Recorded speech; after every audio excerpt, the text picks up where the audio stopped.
একটা গ্রামে এক ছোট ছেলে ও তার দাদা আর দাদি বসবাস করত।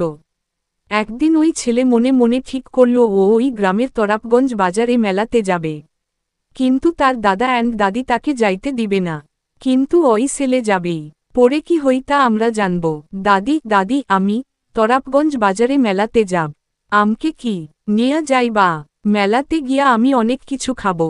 শোন নাতি, তুই তো তরাপগঞ্জ বাজারে মেলাতে যাইতে চাইতাছস। কিন্তু তুই যদি মেলাতে যাস, তাহলে রাস্তায় ওই বটগাছে একটা ভূত আছে। ওই বটগাছে যে ভূত আছে, ওই ভূত তোরে খাইয়া ফালাইব। তাই আমি তরে ওই মেলাতে যাইতে দিব না।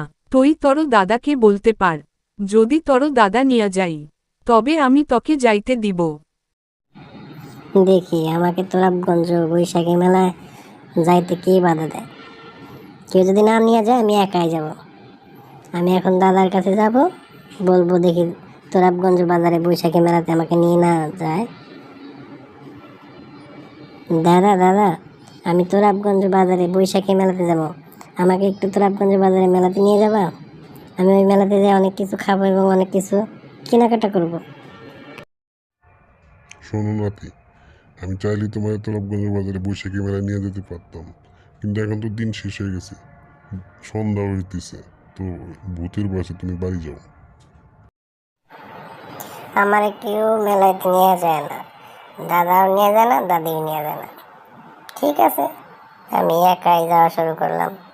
আমি একাই যাচ্ছি, দেখি আমার মেলাতে নিয়ে যাইতে কে আটকাইতে পারে।